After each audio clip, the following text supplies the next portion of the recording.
Well, hello again. This is another Vinny Talks About Music episode. Any chance I can get to talk about some albums I like. I made a top 100, as you can see here on the graphic, that I talked about 100 albums that I liked in some semblance of order. But when I was done with that, I realized I left out a lot. And there were a lot of repeat artists, and that's the thing.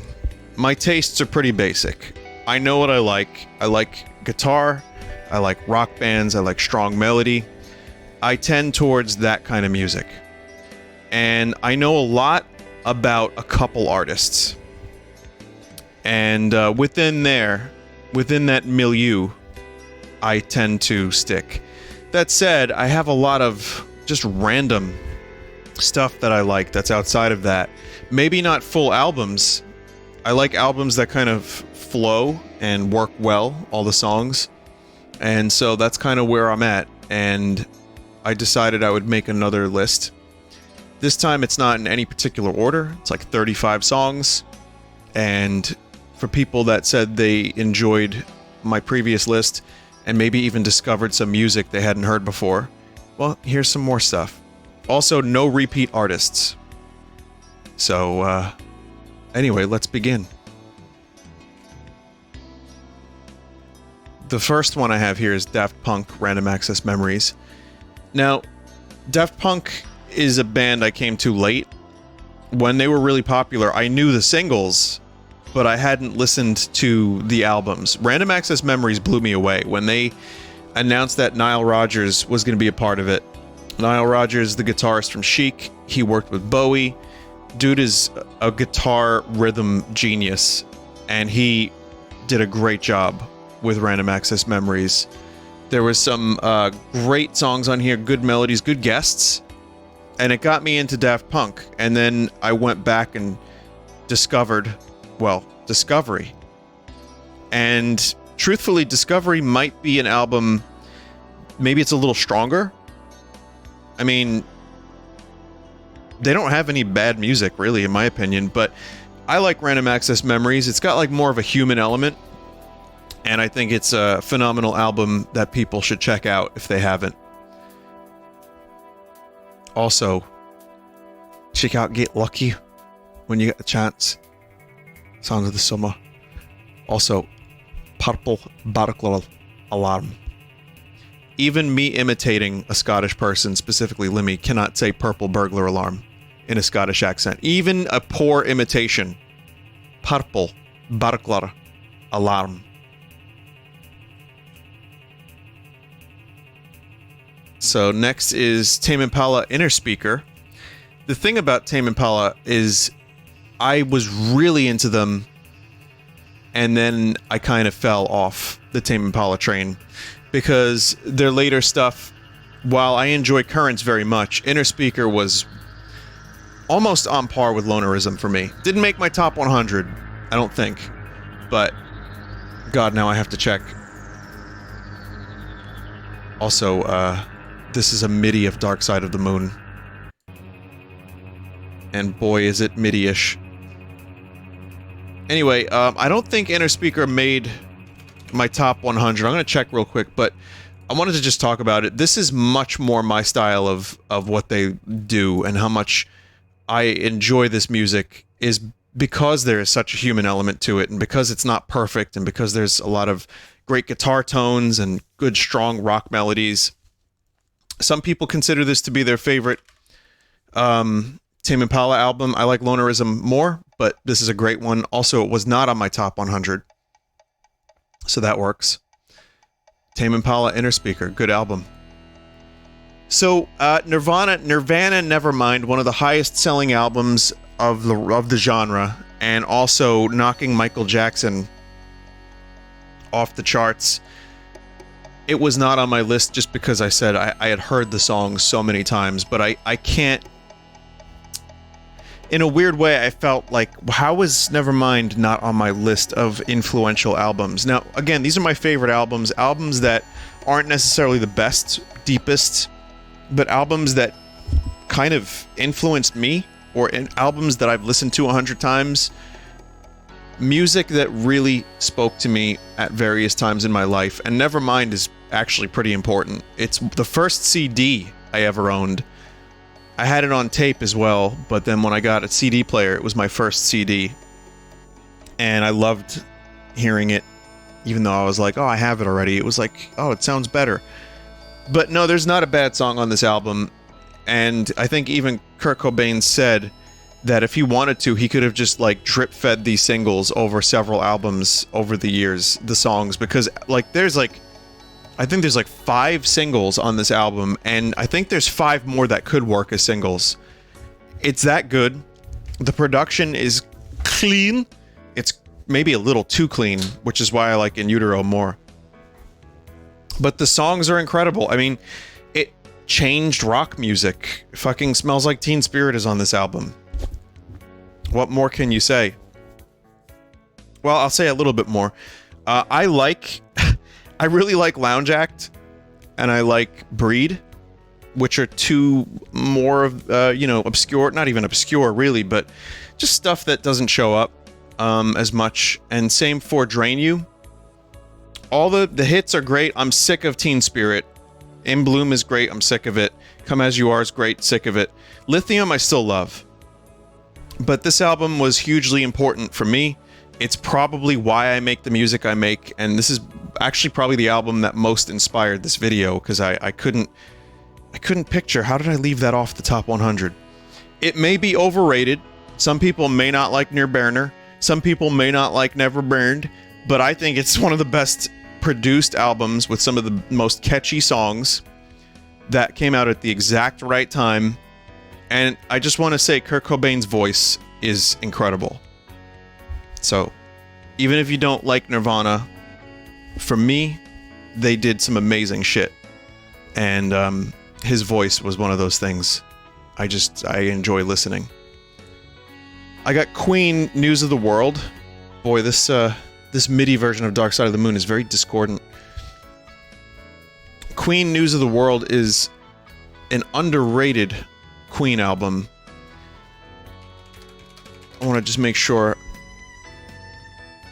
I got the songs, and I'm not thinking of... I always get this confused with Day at the Races, which is also really great. Oh, was this on my top 100? Wow, I can't even remember my top 100. It's amazing. Let me just double check. Yeah, I think this was. Let's see. If not, then I talked about it. Let's see. Queen. Yeah, I had it on my top. Okay, so then you know what? Here. No, that's incorrect. Hang on. Instead of News of the World, we're going to change that to A Day at the Races. Because that album is great and is not on my top 100. I'm going to fix this. Hang on. Okay, now this is much better. A Day at the Races is a cool album. And one of the reasons I'm thinking about this album at the moment is because the song Drowse was played opening for Stone Temple Pilots, who I saw over the weekend. And I'll talk about that later. But when I heard it, I was like, oh shit, that's a really like deep cut from a Queen album. Not even sung by Freddie. But this is a cool album. I like it a lot. It's maybe not one of their best, but it's like the follow-up to A Night at the Opera, which had Bohemian Rhapsody on it. Maybe even Queen 2 is better. Sheer Heart Attack is great, but this one, it's got Tie Your Mother Down on it. Somebody to Love. Those are 2 pretty amazing songs in their discography. But I also like Long Away. I also really like the final song on the album. I love Drowse. And I think it's just overall a really well-made album. It works as a good follow-up. It's not their best, but it's one that I enjoy. And that's the other part of this list, and my other top 100 list is, these aren't necessarily albums that are the best albums ever, but these are albums that I love. So, King Gizzard and the Lizard Wizard, I talked about in my top 100. The album I included was, let me just make sure. Flying Microtonal Banana. And that's the album that got me into Gizzard, and I still think it's a really interesting album. The microtonal shit is perfect for the type of band they are, and the mood is great. But Nonagon is even more ambitious in some ways. It's a circuitous album. It's all in the same key. The songs are really fucking strong.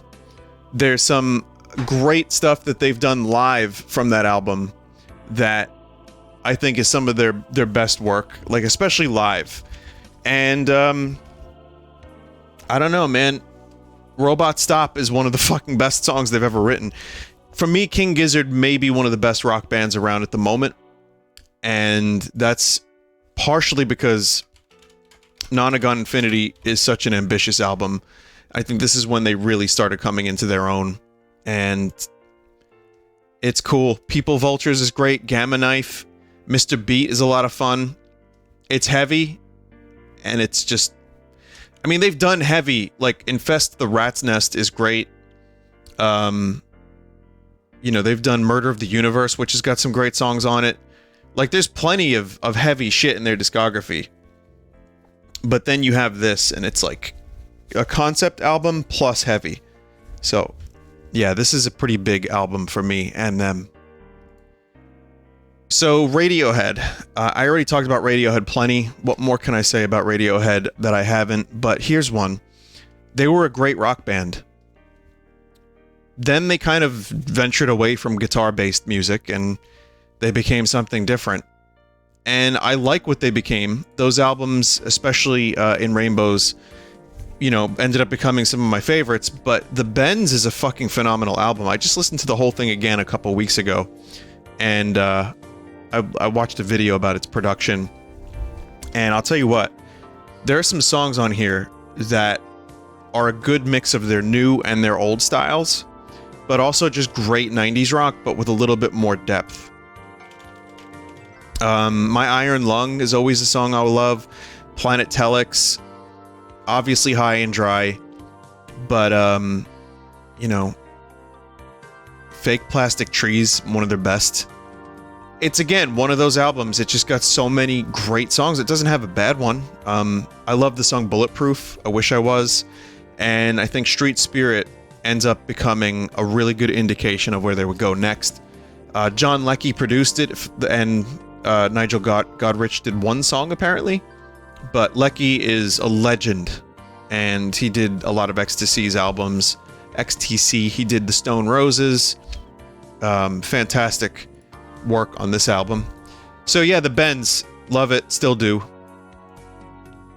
So I wanted to do at least one Bowie for this list, because I did my top 100 with plenty of Bowie, but I missed, well, I think there's 3 Bowie. Granted, they're very high on the list. Station to Station, Low, and Ziggy Stardust. So I had the choice here of what album do I want to talk about? Because Man Who Sold the World is a fucking phenomenal album. You know what else is a phenomenal album that should have been on my top 100? Hunky Dory. I love that album. Hunky Dory is probably the best pre-Ziggy Bowie. And, well, there's not a ton of pre-Ziggy Bowie, but it's a good one. And even though I said I wouldn't talk about it, I'm going to talk about Hunky Dory for a second, because it is just really great. Quicksand, Life on Mars, Changes, Oh You Pretty Things. Song for Bob Dylan's cool. Andy Warhol is great. Queen Bitch. I mean, there's, you know, that's that album. But the reason I put Scary Monsters on here is because I think it was my first Bowie album that I maybe really got into outside of Ziggy Stardust. And it showed me that he was more than the Ziggy Stardust machine. You know, when you first get into an artist and they have like 25 albums, you're like, what the fuck do I do here? What do I... Okay, fine, I'll do the one with the songs that I know from the radio, and that's Ziggy Stardust. But Scary Monsters, for some reason, I listened to this next, and some people call this his last great album, because after this it was Let's Dance, which is another great album, by the way. But this album has some depth to it, and it reminds me a lot of just the Berlin Trilogy mixed with some of his earlier stuff, and then it also works really well transitioning into the 80s, not just as a Bowie 80s album, but just like, I mean, 80s in general. Scary Monsters and Super Creeps has one of the most fucked up songs. It starts with It's No Game #1, where Bowie sings like shit on purpose, and then the album concludes with part 2 of that song, where he sings the song again, but he does it really well. He sings it at his best. And that really, I don't know, that was a cool thing to discover first getting into Bowie. I love Up the Hill Backwards, obviously Scary Monsters and Ashes to Ashes, Fashion. No bad songs. All good. Scream Like a Baby's great. Yeah, great album, great sound. Robert Fripp is on this thing. And you have some really good both lyrics and production. So yeah, it's hard to talk about Bowie without mentioning a million albums, but I also want to give a big shout out to Aladdin Sane, which is Ziggy Does America, according to Bowie, and Aladdin Sane is another album that maybe doesn't have the most hits on it, but all the tracks are great. I couldn't also leave out Beatle. Beatle had my top spot in the top 100 with White Album, which is probably the album that got me inspired to make music. Not the best album ever, not their best album, my favorite. And it just, the variety, the amount of stuff on it is great. However, Let It Be Naked is something that also got me really into the Beatles. And this album, I didn't have Let It Be on the list because the original Let It Be I don't love. The Phil Spector shit, he produced it, it's too schmaltzy for me. But the stripped down version that McCartney approved in the 2000s, Let It Be Naked, it's just a really great mix, in my opinion. Cuts out the Spectorization, and it even adds back a couple songs.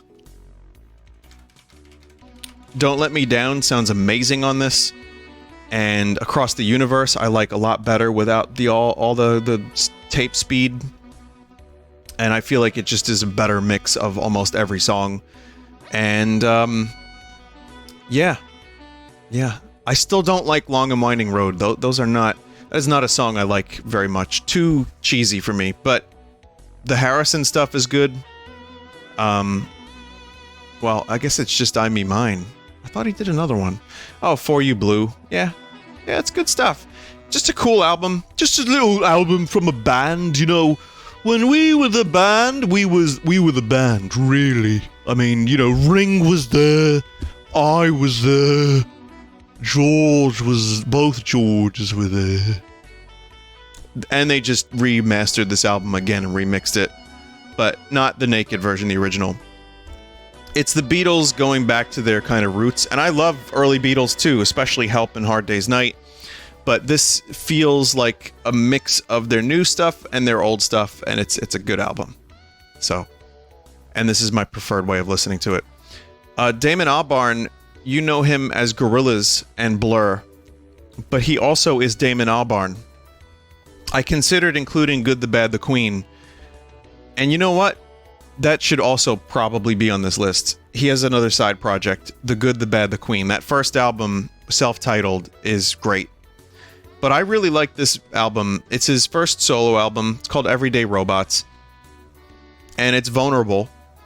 And it's got some interesting melodies. And very sparse arrangement. And just Damon sounding great vocally. I would recommend Everyday Robots if you like the softer side of Blur and Gorillaz. It scratches a good itch. He's got a new one coming out too, so I'm hoping that one's good. But there's just something about this one. I've come back to it 100 times. It's a little too low-key for me to come back to a lot, and it's a little depressing. But when you really, you know, are at a low point and you get into this one, it pays off. Speaking of Damon, I included Blur, Park Life, because I didn't include this in my top 100, and I really love this album.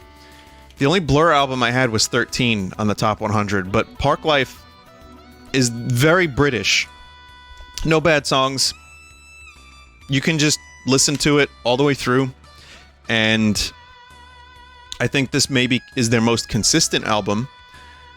Their self-titled album is cool too. It's got the song everybody knows, the Woohoo song, as most people only know them as the Woohoo Band. My friend Jackie was talking about, oh, don't they do Woohoo? I said, yes, but they have other songs. Name one. I said, never mind. It's because in America, that was a parody of the music at the time. Like, that was a parody of, like, a Teen Spirit type song. And it ended up kind of ironically becoming their biggest hit in America. And no one really knew them in America. And when you mention, like, Gorillaz, still a lot of people at the time, and especially now, well, not especially at the time, but now as well, didn't really know that it was Damon Albarn from Blur. So, I don't know. Parklife is good. Blur is very good. They got a lot of great albums, but Parklife is my one pick for this list. So, the older I get, the more I realize that the Pixies and Frank Black, aka Charles Thompson, of the Pixies, is a songwriter that maybe is one of the best of his generation. The fact that he influenced Kurt Cobain, but also Bowie said he was one of the best, and Boner from U2 said he was one of the best. I said that in my top 100. It's true. And Teenager of the Year is his second solo album after the Pixies broke up. And I think it's just full of great songs. There's a ton of different styles. There's a lot of cool, like, really good, like, groovy rock songs, but also it's groovy. No, there's some good heavy songs. A lot of his songs are really short, and that really influenced me. Like, having a song end after a minute and a half, to me, it proves there's some efficiency at work. Like, okay, the song did what it needed to do. It said what it needed to say. Why extend it? Why throw in another chorus and verse and a middle when you can just finish the damn song? So that's what he taught me as a songwriter, and basically his whole career. Like, Frank Black and the Catholics is another of his solo projects. He's got 1 million songs, this dude. And with the Pixies or solo, there's it's really worth checking out. However, I would say with the Pixies, especially those first 4 albums, that was his best work. And then it gets a little scattered. However, I will say that the newer Pixies album is also pretty good, Beneath the Eyrie. So, hey, speaking of Pixies, I left Bossa Nova off the top 100, but truthfully, this is almost as strong as Doolittle and Surfer Rosa in my mind. It focuses on UFOs at times. You got some really heavy riffs. There's, like, lost civilization talk. There's a lot of interesting topics, and the song Anna may be one of the most beautiful songs I've ever heard. I don't know, this album doesn't get as much attention as Doolittle and Surfer Rosa, and maybe I know why. Maybe the singles just weren't as popular or strong, but as a full album, this one really works. And I'd recommend this one wholeheartedly. So Dennis Wilson is a bit of a tragic figure. Dude drowned. He was the drummer from the Beach Boys, and he had a complicated history with substances, and it's a shame because he, Brian got along great with him, and it's sad, but yeah, he kind of struggled with alcohol. And he released this album, and you can kind of hear it in his voice. So I think there's a lot of pain in this dude's voice, and the songwriting on this album is really strong. It's not start to finish amazing, but You and I, River Song, Pacific Ocean Blues in particular, Farewell My Friend, Rainbows, there's a couple songs on this album that are actually, like, fucking incredible. So I would recommend checking it out. It became one of my favorite albums. And I do think that even the lesser songs, quote unquote, are kind of fun. But yeah, there's some genuinely astounding moments on this. He died a couple years later. This was 1977. And if I'm not mistaken, he died in 83 at the age of 39. Yeah. So yeah, he drowned. It was shitty. It was bad. And so Yeah, you definitely hear some of that in this album. I put the Raconteurs Broken Boy Soldiers here. This is Jack White venture. This is his album with Brendan Benson. The first one, the other two Raconteurs albums have some great songs on them, but I think the first one is the best because it gets closest to Jack White at his peak, and when he sang a way that I think I liked a whole lot better than the way he sings now. He just had this sweetness in his tone. I don't really know how to explain it. Even though the song Blue Veins, he sounds a bit like Robert Plant. Let me just make sure I know what songs are on this album, because I get them confused with the second album. Well, it's Steady As She Goes, Level, without even looking it up. And then there's Broken Boy Soldier, which is a song that is absolutely worth listening to. Yeah, Yellow Sun is amazing. Call It a Day is great. Blue Veins, Together, in particular, Together is great. This is just a really good album, good rock album. It's an album I come back to every now and then, and I think about how this was definitely Jack White doing good Jack White stuff. I only included, I think, one White Stripes album. I came to the White Stripes late.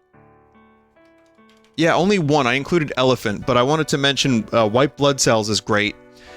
Get Behind Me, Satan was the album that got me into them, but I have some issues with that one. It's not as solid as their other shit. I like, that's when I saw them live, and that's how I got into them, but I do think their first couple albums up to Elephant are all great, the White Stripes, and Raconteurs, I like all three, and Jack White solo, which I don't think I included here, but Jack White solo, his first album in particular, I love, Blunderbuss. But yeah, this is my pick for the list here. Arctic Monkeys, Tranquility Base Hotel and Casino. This was their follow-up to AM, which I've talked about on stream several times. This album is weird, and it's not all great either. The first couple songs are so good. They were my top listened to songs for a couple years, according to Spotify. It is not AM Part 2, and it's not early Arctic Monkeys album. It's like a weird, loungy, jazzy, rock, contemplative, strange album with lyrics about escaping Earth and going to a hotel and casino on the moon, and the gentrification of it. It's a bizarre album, but it really fucking works for me when it works.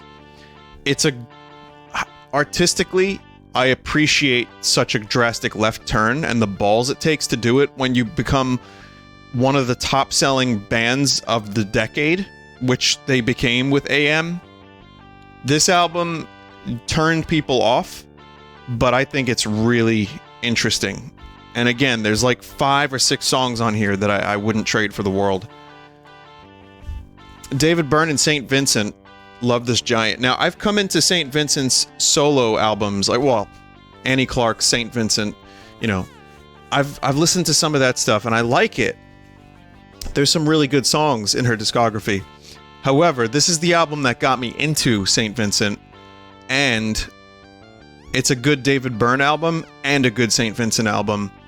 Weird horns throughout the whole thing, but it really fucking works. It's got some cool musical textures and some different, kind of weird songwriting. There's a whole bunch of strange song things happening, timing things and throwing beats out the window. Anyway, I just think this is a cool album. The song Who is great. Lazarus, I Should Watch TV, Optimist. Yeah. So this is cool. I'd recommend it if you haven't heard it yet. Oh god, this MIDI. Unknown Mortal Orchestra. This is just an album. It's 2. It's called... this is an album that I really like. It's got a chill vibe. It's low... It's kind of a lo-fi rock album, indie rock, lo-fi. They may have better albums than this, but this is the one I've listened to. I, overloaded on this album. But Swim and Sleep Like a Shark... So Good at Being in Trouble. Those are a couple songs I really like. From the Sun, in particular, that's the song that I got into the album from. Monkey is good. A song called Monkey. They have a great discography, truthfully. Like, I don't think they put out anything bad. I haven't heard their most recent album, but it looks like they're going to be coming out with a new one, and there's a Muppet on the cover, so that should be interesting. Looking forward to the Muppet album. So I put Noel Gallagher on here because I had some Oasis, but I find myself really enjoying Noel Gallagher's solo albums. His vibe, in my advanced age, really works for me. Which is just good songwriting, good guitar tones, he's got a good singing voice. His lyrics are kind of hit and miss, but sometimes they fit the mood of the song. I put the best of because I didn't know what album to put, because he's got 3 solo albums that are great, and there's some stuff that's a little spotty when he went dancey, but the first 3 are amazing. And I'm gonna say, if you listen to this, you'll get a good cross-section. And I guess if you had to listen to one, it would be his first one, which I think was just self-titled. Let me see.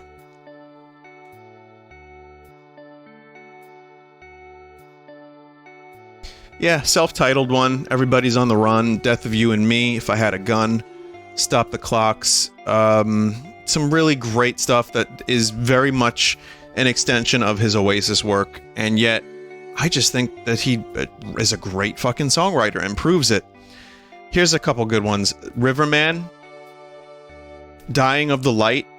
Those 2 songs in particular, check those out. Loop Zoop. I got Zeppelin 1 here because it's an amazing... It's an amazing first album. Now, Physical Graffiti I put as my second favorite of all time, and then I put Zeppelin 4 on the list as well, but I didn't put any of the earlier Zeppelin. So, if I had to choose, it would have been Zeppelin 1 or 3. And 3 is their more, like, acoustic album at times, and weirdly enough, critics gave it shit, but it aged very well. I think Zeppelin 1, however, is incredible, and it's great right out the gate, and Plant sounds amazing, Bonham sounds amazing, fully formed, amazing band from their first album, and the songs on here are great too. So yeah, I'd put Zeppelin 1. Primus, I'm cheating again because I have a full compilation, but I can't choose a Primus album because, truthfully, I don't know Primus's albums. Sailing the Seas of Cheese, I guess, is the album I know the most from. They have some great names. Pork Soda is also pretty good. My Name is Mud is on that one. But this album is good because you get everything. And you get Winona Has a Big Brown Beaver and Southbound Pachyderm, and it's just Primus doing good Primus things. XTC, Drums and Wires. We're only making plans for Nigel. I have Skylarking on my top 100, but this album just as easily could have made it. I really like Helicopter, 10 Feet Tall, When You're Near Me I Have Difficulty, Roads Girdle the Globe, Reel by Reel. Just a really great album. It's an almost new wave leading the way to the 80s, but however, Making Plans for Nigel is a classic. The Kinks, Muswell Hillbillies. Did I put Hillybillies? Yeah, that's fine then. Just another good Kinks album. Another album that I listen to all the way through and can enjoy. It's got the song Alcohol on it. It's got Holloway Jail. It doesn't have their most popular songs. I don't think there's really any like big Kinks hits outside of stuff that maybe people would know just if you didn't know the Kinks. But I love the songs Acute Schizophrenia, Paranoia Blues, 20th Century Man, Alcohol, Complicated Life, Have a Cup of Tea in particular. Allison Chains did like a little acoustic album, and it's just an EP, but it's basically every song is amazing, and it's got... does Don't Follow on this? It's got Down in a Hole. No, it's not. It's got Don't Follow. It's got Nutshell, Rotten Apple, I Stay Away, No Excuses. That alone So yes, great album. Nine Inch Nails Broken, a tape I had. This scared the shit out of me. And when I saw Nine Inch Nails live, they did the entirety of this EP. It's heavy. It's a little scary almost. And it is wonderful and loud. And I don't even want to... I'm not going to do it track by track because I'm just wasting time by doing that. But I'd recommend this if you want something loud and fucked up. MGMT's first album has a lot of good hits on it that everyone knows. Well, mostly everyone. I didn't include this one on my top 100, but I do love this album. Not just for the 3 big hits, but also some of the stuff that is, you know, a little lesser known. There's some good songs on here that don't get radio play that I think are just, like The Youth in particular is great. And Future Reflections, Pieces of What. But yet, Electric Feel, Kids, and Time to Pretend have over 1 billion plays on Spotify. So yeah, this album is maybe pretty popular. It might be fairly popular. Craftwork, The Man Machine. This album is... I have this on vinyl because I like it so much. It's synthesizers. It is krautrock at its best, and it influenced Bowie and a ton of music. Craftwork, I don't know all their shit, but I like this one a lot, and I have it because I like it. Crabs. This is crab music. Dear Prudence MIDI. Never mind. If you don't know the meme, you don't know the meme. It's fine. Alright. Then we have Stone Temple Pilots. So I saw them over the weekend. I went to Atlantic City to see them. And Scott Weiland is dead. They have a guy who does a great job. Very good energy. Very good voice. And does a pretty decent little tribute to Scott. It's not the same. But I had Purple on my top 100. I'm putting Tiny Music on here because this was one of the first CDs I ever owned. Again, I don't listen to the whole thing, but there's some really cool ones on here. In particular, there's a couple really beautiful songs, like Lady Picture Show. I can't think of the name of it at the moment, but there's a song on here that just floors me. It is And So I Know. But otherwise, you have stuff like Trippin' on a Hole. You got Pops Love Suicide's great. Tumble in the Rough. Big Bang Baby. It was one of the first, like, rock songs I really, really remember from MTV. So yeah, they were great, and I enjoyed seeing them. I just wanted to see Dean and Robert DeLeo because they're phenomenal, and they were phenomenal at the show. And Jeff Gutt, the guy who's doing the vocals, because they had Scott Weiland and Chester Bennington, both sadly are not with us anymore, so they had to get someone if they wanted to keep playing. And the truth is, I don't think they need the money. They sold more than most, so I think they just love playing, and you can tell that when you see them live. So great show, and this is a pretty great album. I almost included Core, their first album, but it's a little too for me. I kind of feel like Core, you know, they started with Wicked Garden, and there's just so many great songs on Core. There's a lot of hit singles, but yet at the same time, it's a little too basic, and this is an album that got them panned. You know, like people would compare them to Pearl Jam and say that they didn't really have depth. And with Purple, they definitely found their own sound, and Tiny Music even more so. But Core is still a great album, and the songs sound fantastic live. So here we go, Smashing Pumpkins. I didn't include them because I didn't truthfully know them. I'm going to be honest, I had a little bit of a problem with the Pumpkins because I had a friend that would constantly compare them to the music I liked and say they were better. And I was just sick of hearing it. So I had that bias against the Smashing Pumpkins for years, which is a shame. And I know this is a thing that happens often throughout life in different ways.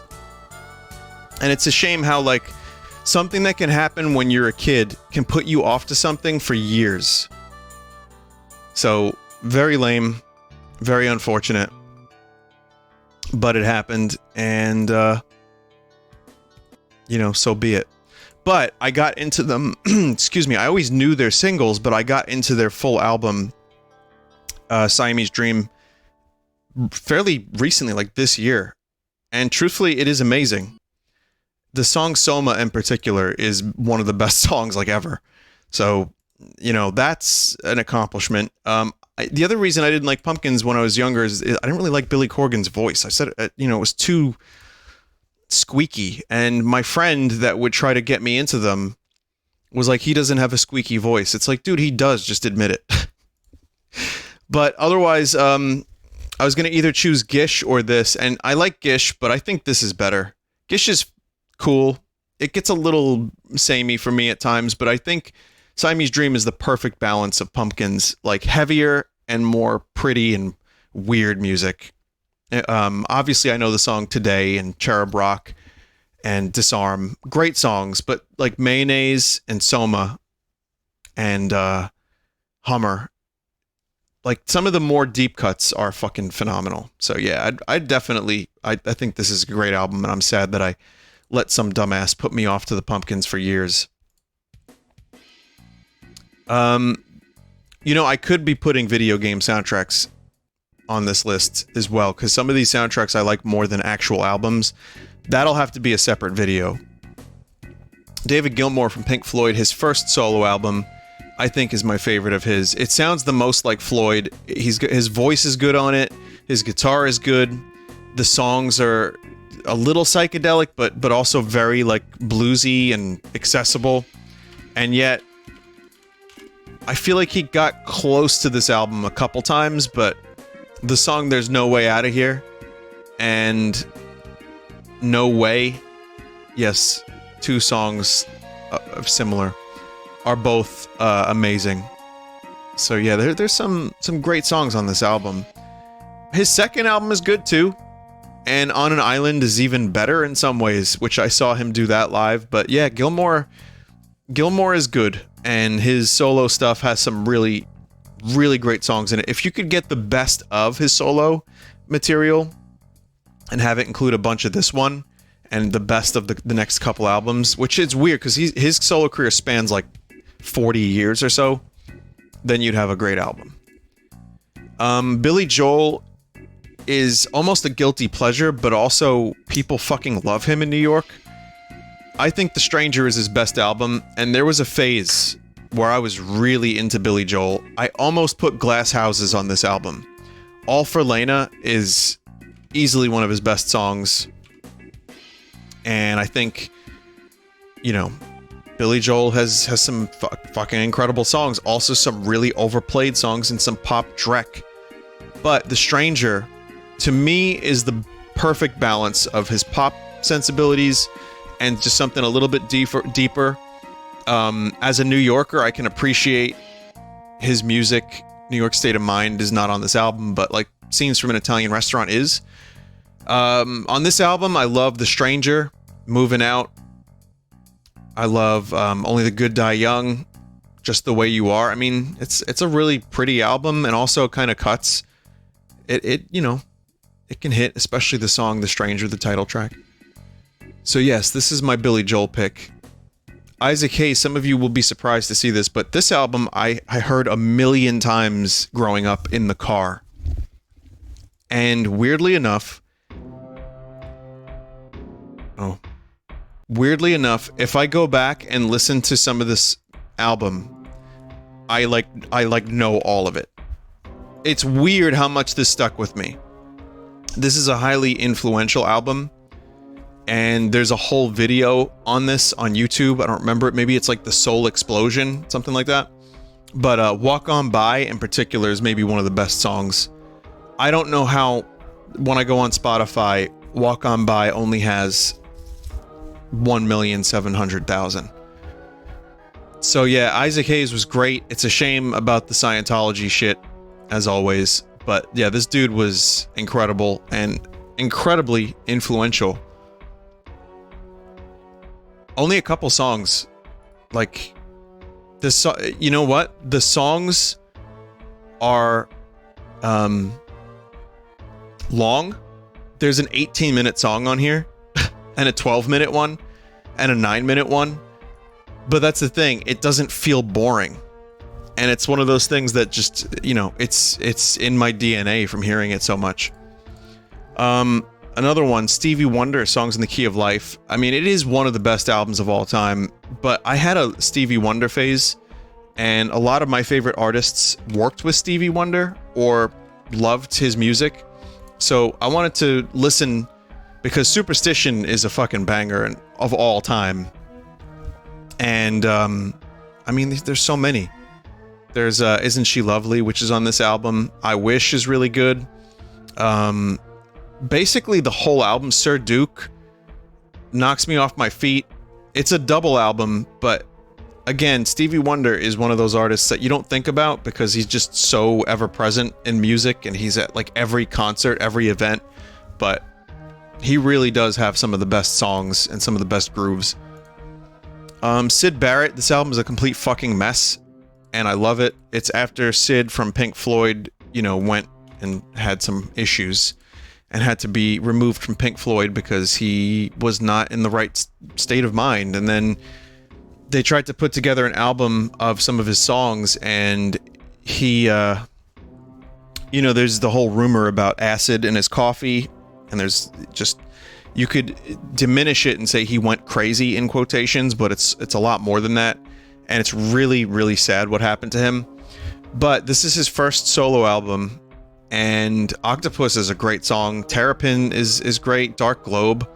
Gilmour always covered one of these songs later on in his career. This album is a mess, but there's some real genius, and like, where do these songs even come from? So I like it just for that quality. It's almost like a kind of a legendary album based on the story of Sid Barrett. It's definitely approached that level. So while I've got mostly rock in here, and I primed your expectations for mostly rock, Holst's The Planets, when I had some music classes, I learned of this album and then listened to it a lot on my own. It's one of those things that inspired a million other things, including John Williams, Star Wars, probably a lot of video games. It is a suite of music, and it's basically about the planets. And each planet has its own theme, and they're really good. And you'll hear it in Mario Galaxy, you'll hear it in Star Wars, you'll hear it in maybe even Star Trek. It's almost impossible to escape this album, and it's still holds up. Well, I say album, but you can hear different interpretations of it, but the music holds up. Speaking of Sid Barrett from before, though, I put Piper at the Gates of Dawn. I should have put Metal, but I got Piper at the Gates of Dawn instead, and I'm gonna say that Piper is almost like a different band. If you like Dark Side of the Moon, you like Wish You Were Here, The Wall, this doesn't even sound like the same band. It sounds like some deranged, mad assholes next door to the Beatles. And weirdly, that's what I like about it. It's kind of fucked up at times because Sid Barrett just went mental, but like I said, this is before he went mental. What I mean by that is, and not to diminish what happened, because there's so much speculation. Nobody even really fully knows what happened, not even the band. But what I mean by that is, on this album, he went mental in regards to like the songwriting. There's some really fucking weird shit on this album, and it's really cool. It's really weird, but it's really cool. And it gets to this point, you listen to it, and you're like, where does this music come from? It sounds like it comes from the Gates of Dawn. I'm sorry, I had to. I don't know where it comes from, but it was quite good. I think that's the end. Let me double check. So that was the end. There were a couple albums I thought of while I was talking, and they're not on the list. I was going to add them at the end, and I forgot what they were. One of them, though, was Rolling Stones' Exile on Main Street. Stuff like that. But there's a couple other ones that I just can't think of at the moment. Oh, fuck. like very influential, important albums for me. But I'm also tired of speaking, so I'm going to stop doing that. But yeah, thank you for listening. If this is something that you wanted to, if you wanted to listen to and maybe discover a new band or two, none of these bands are particularly, obscure. There's a band I like called Dead Meadow that not a lot of people have heard of. There's a couple obscure bands that I have on my radar, but for the most part, it's all stuff that people have at least heard the name of. But yes, regardless, thank you for listening. And I might throw a couple more in the comments if I remember which ones I was thinking of. And video game soundtrack video, my favorite albums in the video game world, may come at a later date. But just know that Chrono Trigger and Chrono Cross are likely going to be like 1 and 2. Thank you again. Take care. And as always for a video like this, please leave a couple comments or just one comment rather, with some albums. Like I said, I'm done talking. Just get the information from the magical shake egg. Leave a comment. Let me know what albums you like that maybe you didn't talk about in my top 100 video. Maybe a couple things. What albums do you agree with on here? What don't you agree with? But also, what's some stuff that you like? How about this one? Leave an album that I haven't heard based on my musical tastes that you think I would really like. And then maybe throughout the next couple years, I'll reference it and check one or two out. I'll give you an example. I was listening to Fugazi on the way to Atlantic City to see the Stone Temple Pilots, and I really liked it. I hadn't heard the album before. 13, I think it was called 13 Songs. So shit like that. But I am now done. Goodbye.